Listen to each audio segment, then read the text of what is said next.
అందరికీ నమస్కారం. ఈ రోజు మనతో పాటు doctor Mahita, MD general medicine, DVC hospital, Vadlamudi, Guntur జిల్లా. నవంబర్ డిసెంబర్ నెలలో ఎక్కువగా జ్వరాల బారిన డెంగ్యూ, మలేరియా, వివిధ విష జ్వరాలు, వైరల్ ఫీవర్లతో జనం తీవ్రంగా ఇబ్బంది పడుతూ ప్రమాదకర పరిస్థితుల్లోకి దారితీసింది. ఈ జ్వరాలకు సంబంధించి అనేక రకాలైన సందేహాలు ఉన్నాయి. అసలు ఏ జ్వరానికి ఎలాంటి ట్రీట్మెంట్ తీసుకోవాలి, అసలు డెంగ్యూ అంటే ఏంటి, వైరల్ ఫీవర్ అంటే ఏంటి, దానికి మధ్య ఉన్న వ్యత్యాసం ఏంటి, ఎలాంటి పరిస్థితుల్లో డెంగ్యూ జ్వరం ప్రమాద స్థాయి ప్రాణాంతకంగా మారుతుంది అనే విషయాల గురించి డాక్టర్ మహిత గారిని అడిగి తెలుసు. నమస్కారం డాక్టర్ గారు. ఇటీవల ఈ అక్టోబర్ నవంబర్ మాసాల్లో డెంగ్యూ కానీ వైరల్ ఫీవర్లు ఎక్కువగా ప్రబలుతుంది. అసలు ఈ డెంగ్యూ జ్వరం కానీ వైరల్ ఫీవర్లు కానీ ఈ రెండింటికి మధ్య ఉన్న వ్యత్యాసం ఏంటి, వాటిని ఎలా నిర్ధారిస్తారు? ఇప్పుడు ఫీవర్స్ అంటే చాలా రకాల ఫీవర్స్ ఉన్నాయి. దాంట్లో ఏంటంటే డెంగ్యూ ఫీవర్ ఒకటి మనం మోస్ట్ కామన్గా చూసేది. డెంగ్యూ ఫీవర్ అనేది ఏంటంటే ఎక్కువగా ఇది వైరల్ ఫీవర్ లాంటిది అనమాట. ఎక్కువగా స్ప్రెడ్ అయ్యేది మాత్రం మస్కిటోస్ వల్లే స్ప్రెడ్ అవుతుంది, దోమల వల్లే ఇది స్ప్రెడ్ అవుతుంది అనమాట. ఏంటంటే ఇప్పుడు వర్షాకాలం ఎక్కువగా ఉన్న టైంలో డ్యూరింగ్ మాన్సూన్ సీజన్ ఎక్కువ ఉంటుంది అనమాట డెంగ్యూ అనేది. ఫీవర్స్ ఎక్కువ మస్కిటో బైట్స్ వల్ల కానీ అట్లా కానీ ఎక్కువ స్ప్రెడ్ అవుతూ ఉంటుంది అనమాట డెంగ్యూ అనేది.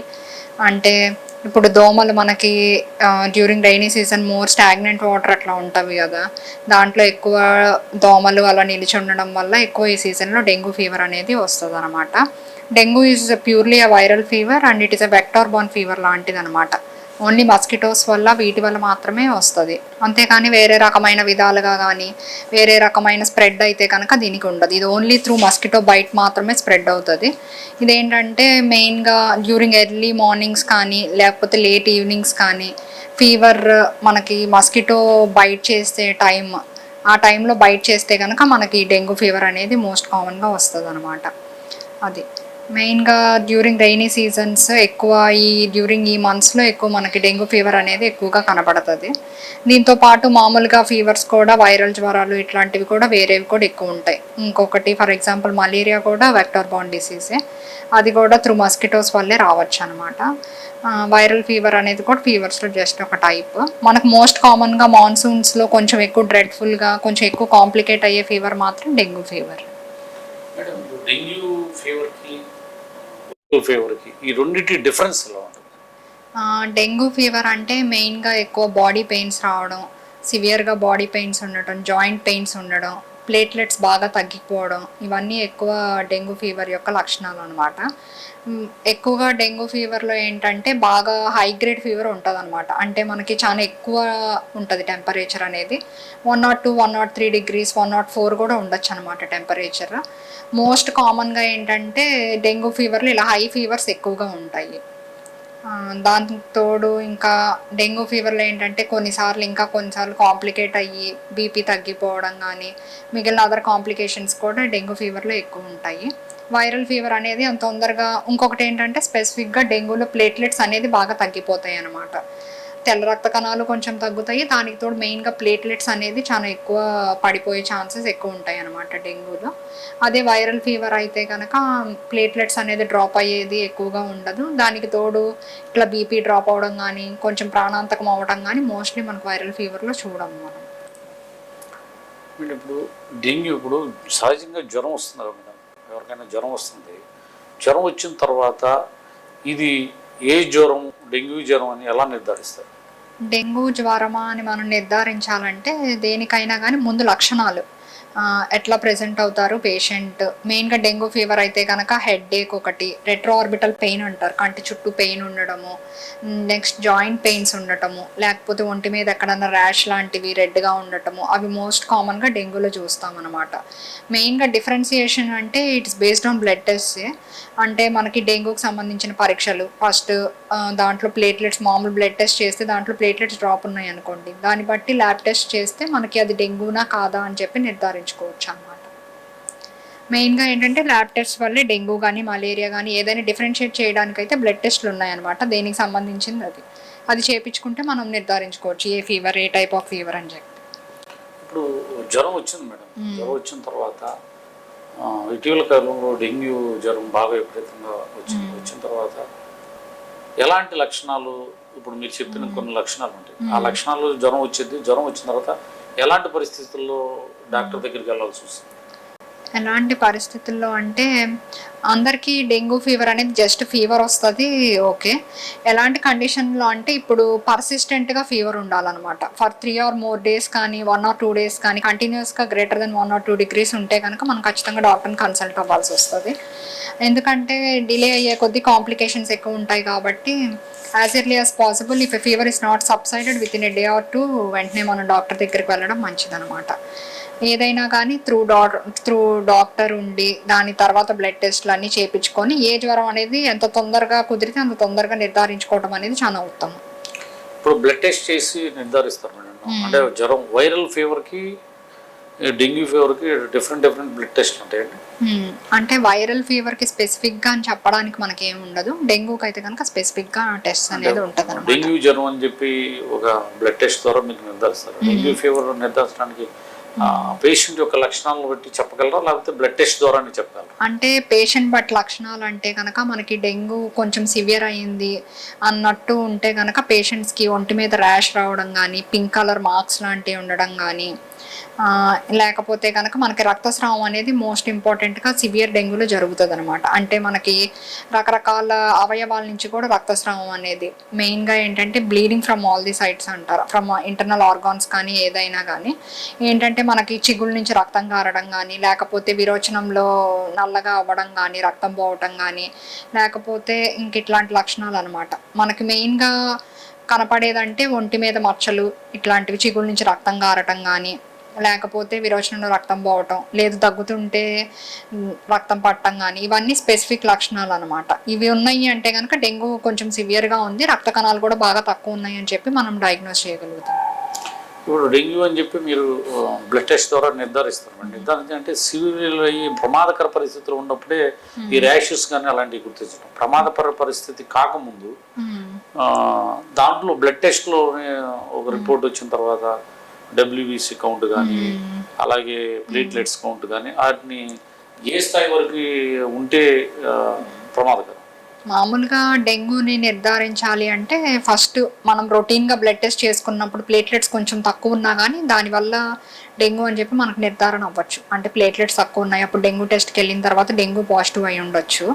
మెయిన్గా ఏంటంటే మనకి బ్లడ్ టెస్ట్లో తెలిసే తెల్ల రక్త కణాలు తగ్గుతాయి, దాంతోపాటు ప్లేట్లెట్స్ కూడా బాగా తగ్గుతాయి అన్నమాట. ప్లేట్లెట్స్ మెయిన్గా డ్రాప్ ఉంటుంది, తెల్ల రక్త కణాలు అనేది ఈ రెండు మెయిన్గా మనం చూసేది బ్లడ్ టెస్ట్లో.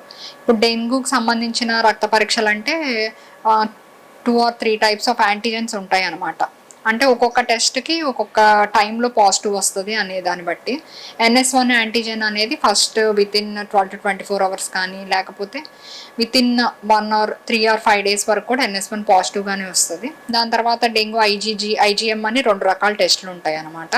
అదేంటంటే కొంచెం లేట్ అయిన తర్వాత కూడా కొన్నిసార్లు పాజిటివ్ రావచ్చు.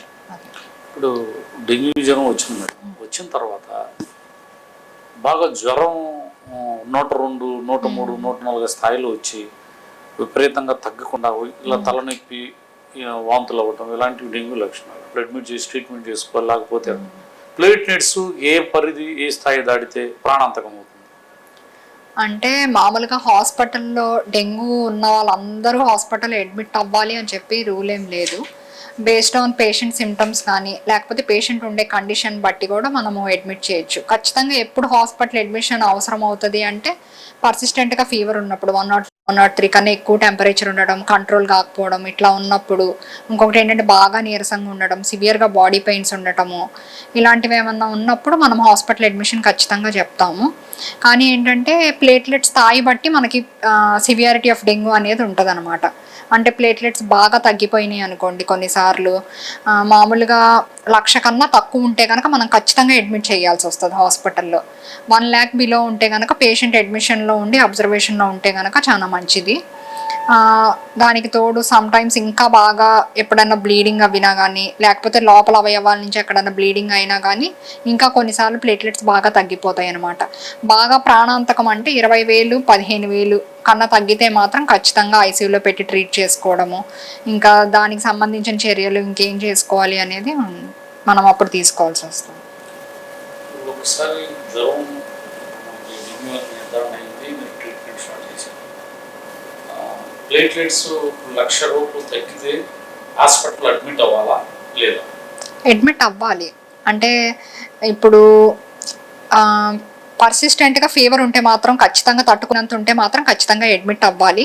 1,00,000 కన్నా తక్కువ ఉంటే ఏంటంటే దానికి ఒక కోర్స్ ఉంటుంది అనమాట డెంగ్యూకి. 3 ఫేజెస్ లాగా ఉంటాయి. మామూలుగా రకరకాల అంటే వితిన్ 1 to 2 days అట్లా, లేకపోతే క్రిటికల్ ఫేజ్ అంటారు, రికవరీ ఫేజ్ అంటారు, ఫస్ట్దేమో ఫెబ్రైల్ ఫేజ్. అట్లా ఏంటంటే 3 నుంచి 5 రోజుల వరకు ఫీవర్ ఎక్కువగా ఉండటం, ఇవన్నీ కూడా ఫెబ్రైల్ ఫేజ్ అనమాట. దానికి తర్వాత క్రిటికల్ ఫేజ్ అనేది చాలా ఇంపార్టెంట్. హాస్పిటల్ అడ్మిషన్ ఖచ్చితంగా నెససరీ అయ్యే టైం అనమాట.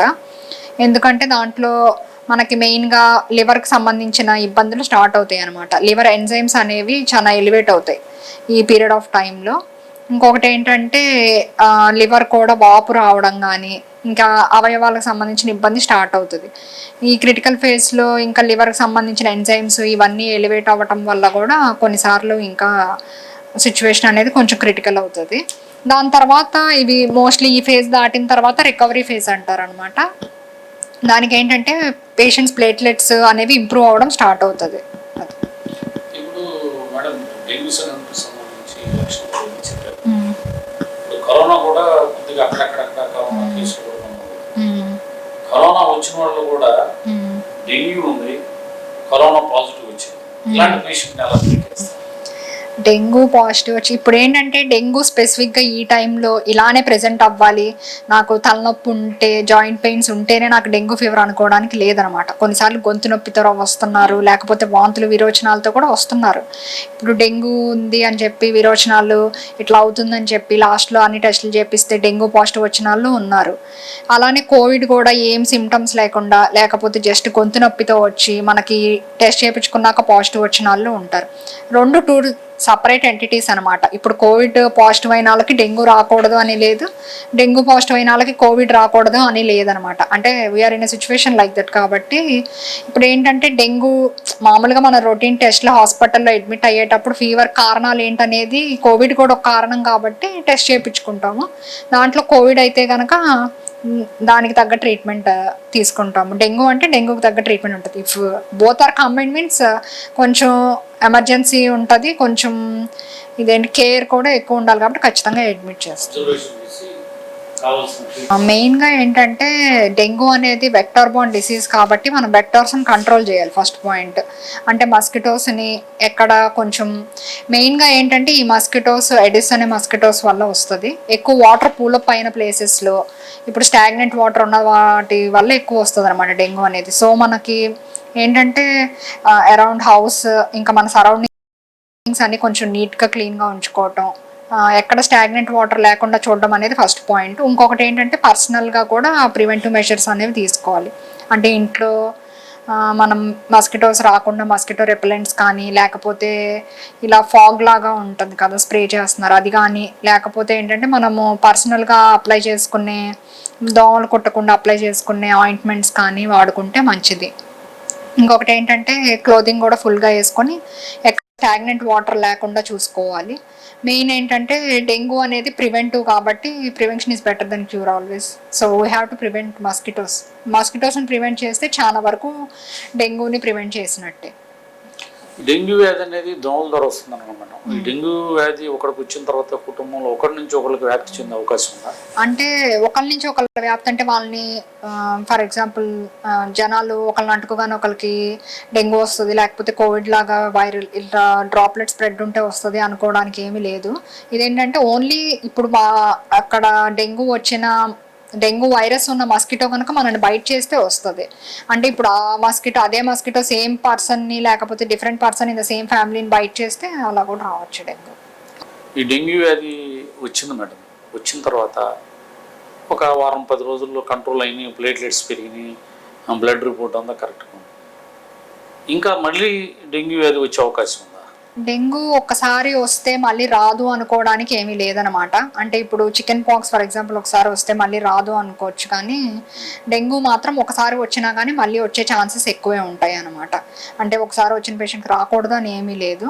ఇట్ మే స్ప్రెడ్, మళ్ళీ ఇట్ మే రికర్, అంటే రెండోసారి కూడా మళ్ళీ రావచ్చు అనమాట డెంగ్యూ. ఇప్పుడు డెంగ్యూ జ్వరం వచ్చింది, ట్రీట్మెంట్ చేశారు, తగ్గిపోయింది. ఒక వారం రోజుల పాటు దానికి సంబంధించి మీరు ఇచ్చిన ట్రీట్మెంట్ అంతా తీసుకున్న తర్వాత ఈ వారం రోజుల తర్వాత డిశ్చార్జ్ అయ్యారు, ఇంటికి పంపించారు. ఇంటికి పంపించిన తర్వాత వీళ్ళు ఆహార నియమాలు ఎలాంటి జాగ్రత్తలు తీసుకోవాలి, ఎన్ని రోజుల దాకా రోజు దినచర్య వాళ్ళ కార్యకలాపాల్లో పాల్గొనవచ్చు, లేకపోతే రెస్ట్ ఏమైనా అవసరం వాళ్ళకి? అంటే డెంగ్యూ ఫీవర్ అనేది ఎక్కువగా మజిల్స్ని ఆర్గాన్స్ని ఎఫెక్ట్ చేస్తుంది కాబట్టి మజిల్స్ వల్ల మజిల్ పెయిన్స్ ఒకటి, జాయింట్ పెయిన్స్ ఒకటి బాగా సివియర్గా ఉంటుంది అనమాట డెంగ్యూలో. మనకి డిశ్చార్జ్ అయిన తర్వాత కూడా పేషెంట్కి కొంచెం రెస్ట్ అయితే అవసరము. కొంచెం వీక్నెస్ అయితే అట్లీస్ట్ అంటే డిఫర్స్ అనమాట. ఇప్పుడు ఇమ్యూనిటీ బాగున్న వాళ్ళకి పేషెంట్స్కి 1 వీక్లో రికవర్ అయిపోయిన తర్వాత గ్రాడ్యువల్గా బాగానే ఉండొచ్చు. లేదు అంటే కనుక వితిన్ 1 మంత్ పట్టచ్చు కొంతమందికి ఇంకా బాగా రికవర్ అవ్వడానికి. ఇంకా ఫుడ్ హ్యాబిట్స్ అంటారా, తర్వాత రెస్ట్రిక్షన్స్ ఇట్లా ఫీవర్ వస్తే ఇట్లానే రెస్ట్రిక్ట్ అవ్వాలి అని చెప్పి స్పెసిఫిక్గా అయితే ఏమీ ఉండదు. అన్నీ తినొచ్చు, దే కెన్ టేక్ ఎవ్రీథింగ్. ఇంకా అట్లా చికెన్ తినకూడదు, మటన్ తినకూడదు, డెంగ్యూ జ్వరం వచ్చింది ఒక 4 నెలలు అట్లా రెస్ట్రిక్షన్స్ ఏమీ ఉండవు. తినొచ్చు. ఫీవర్ వల్ల ఇప్పుడు డెంగ్యూ ఫీవర్ వచ్చింది కాబట్టి మనం అది తినకూడదు, ఇది తినకూడదు, గ్యాస్ట్రిక్ వస్తుంది, తినకూడదు అనేది ఏం లేదు. ఆహార నియమాలు అన్నీ తీసుకోవచ్చు. ఒక 5 రోజుల తర్వాత కంట్రోల్లోకి వచ్చింది. రోజు బ్లడ్ టెస్ట్ చేస్తున్నారు. ప్లేట్లెట్స్ కౌంట్ 1,90,000 నుంచి 2 రోజుల తర్వాత చేస్తే 1,50,000, తర్వాత 1,10,000 అలా వస్తుంది. 1,10,000 వచ్చిన తర్వాత ఇంకా 1,00,000 కంటే తగ్గితే మీరు హాస్పిటల్లో చేస్తారు. 1,10,000 ప్లేట్లెట్స్ కౌంట్ ఉంది. వైట్ బ్లడ్ సెల్స్ కౌంట్ 1,500 ఉంది. వైట్ బ్లడ్ సెల్స్ 1,500 ఉంటే ప్రమాదకరమా? అసలు ఎందుకు వైట్ బ్లడ్ సెల్స్ 15%? అంటే ఈ జ్వరం ఎక్కువ ఉండడం వల్ల వైట్ బ్లడ్ సెల్స్ ప్రమాదం ఏమన్నా? ఏదైనా కానీ వైరల్ ఇన్ఫెక్షన్లో మనకి WBC అనేది పెరగడం కానీ తగ్గడం కానీ 2 జరగచ్చు. కొన్నిసార్లు బాగా ఎక్కువ ఉండొచ్చు, కొన్నిసార్లు తక్కువ ఉండొచ్చు. లీకోపీనియా, లీకోసైటోసిస్ అంటారనమాట. అంటే ఈ డెంగ్యూ ఫీవర్లో మనం ఎక్కువ చూసుకోవాల్సింది లీకోపీనియా కన్నా కూడా థ్రాంబోసైటోపీనియా ఉందా లేదా అనేది ఇంపార్టెంట్. అంటే ప్లేట్లెట్ కౌంట్ డిక్రీజ్డ్గా ఉందా లేదా అనేది ఇంపార్టెంట్ అనమాట. అంటే డిఫర్స్ అనమాట. ఇప్పుడు WBC అనేది 1,500 ఉంది, 1,400 ఉంది అంటే ఓకే, ఇట్స్ అంటే అంత ఎమర్జెన్సీ కాదు. ప్లేట్లెట్స్ మాత్రం మనం ఖచ్చితంగా థ్రాంబోసైటోపీనియా ఉంది అంటే కనుక ప్లేట్లెట్స్ ఖచ్చితంగా 15,000 కన్నా తక్కువ ఉన్నాయి అంటే కనుక కొన్నిసార్లు మనకి ప్లేట్లెట్స్ ఎక్కించుకోవాల్సిన అవసరం కూడా రావచ్చు అనమాట. అంటే ఖచ్చితంగా 15,000 కన్నా తక్కువ ఉంటే ఎక్కించుకోవాలా అని చెప్పి స్పెసిఫిక్గా రూల్ ఏం లేదు.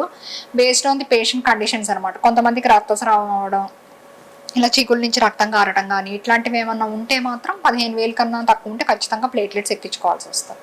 ఈ ప్లేట్లెట్స్ అనేవి ఆహారంలో ఏమన్నా హాస్పిటల్కి వచ్చిన తర్వాత ప్లేట్లెట్స్ ఎక్కిస్తారు మేడం? అవి పెరగడానికి ఎలాంటి ట్రీట్మెంట్ చేస్తారు? పెరగడానికి ఇప్పుడు వ్యాధి నిరోధక శక్తి అనేది ప్రతి పేషెంట్కి ఉంటుంది. మనకేంటంటే ప్లేట్లెట్స్ అనేది డెంగ్యూ వైరస్ వల్ల ప్లేట్లెట్స్ అనేది చచ్చిపోతాయి అన్నమాట. అంటే ప్రొడక్షన్ కొన్నిసార్లు డెంగ్యూ వల్ల ప్లేట్లెట్ ప్రొడక్షన్ అనేది కూడా బాగా తగ్గిపోతుంది ఒక ఎంటిటీ. ఇంకొకటి ఏంటంటే రెడ్ బ్లడ్ సెల్ మామూలుగా ప్లేట్లెట్స్ అనేది కూడా డిస్ట్రక్ట్ అవుతాయి అనమాట. అంటే చంపేస్తూ ఉంటుంది వైరస్ అనేది తొందరగా, ఆ ప్లేట్లెట్స్ అనేది తొందరగా చనిపోవడము అట్లా ఉంటుంది అనమాట. 2 phases ఉంటాయి. కానీ వ్యాధి నిరోధక శక్తి ఎక్కువ ఉంటే కనుక ఆ పేషెంట్కి కొంతవరకు ఈ ప్లేట్లెట్స్ అనేది డ్రాప్ అనేది కూడా అంత ఎక్కువగా ఉండకపోవచ్చు కొన్నిసార్లు. అంటే ప్లేట్లెట్స్ పెరగడానికి ఫుడ్ అంటే ఇప్పుడు జనాలు చాలా మంది బిలీవ్ చేస్తున్నారు పపాయా తినటం వల్ల, కొంచెం కివి ఫ్రూట్ తినటం వల్ల వెంటనే మనకి పెరిగిపోతాయి అనేది. కానీ ఏంటంటే దాని డిస్ట్రక్షన్ అనేది ఆ వైరస్ ఎఫెక్ట్ ఉన్నంత వరకు ఉంటుంది. ఇంకా ఫుడ్స్ వల్ల అంటారా, మనం ఫ్లూయిడ్స్ ఎక్కువ తీసుకోమని చెప్తాం, ఫ్రూట్స్ తినమని చెప్తాము. దానివల్ల స్పెసిఫిక్గా ఒక రోజులో ప్లేట్లెట్స్ పెరిగిపోతాయి, పేషెంట్కి ఏమన్నా ఉన్నా కానీ డెంగ్యూ అంతా సరైపోద్దని చెప్పి అయితే చెప్పలేము. బట్ ఫ్లూయిడ్స్ అనేది బాగా తీసుకుంటే కొంచెం వరకు బెటర్ ఉంటుంది. ఫ్రూట్స్ తింటే ఎవిడెన్స్ అయితే మనకి చాలా స్టడీస్ అయితే జరిగినాయి కానీ స్పెసిఫిక్గా ఎవిడెన్స్ అయితే ఏమీ లేదు. ఇట్లా పపాయ తినడం వల్ల, పపాయ లీఫ్ జ్యూస్ తాగడం వల్ల ప్లేట్లెట్స్ పెరుగుతాయి అనేది ఒక జస్ట్ ఏ బిలీఫ్ తప్పితే దానికి స్పెసిఫిక్గా మెడికల్ ఎవిడెన్స్ అనేది కూడా అంత క్లియర్గా లేదు. చాలా ఇంపార్టెంట్. ఫ్రూట్ జ్యూసెస్ అయితే ఖచ్చితంగా తాగమని చెప్తాము. మనం ఐవీ ఫ్లూయిడ్స్ మెయిన్ ఏ ఫీవర్లో అయినా కానీ ఈ పేషెంట్కి ఏంటంటే సెల్లో ఉన్న వాటర్ అనేది లాస్ అవ్వడము అనేది మేజర్ ఇష్యూ అనమాట. సో వాటర్ అనేది బెటర్గా తీసుకుంటే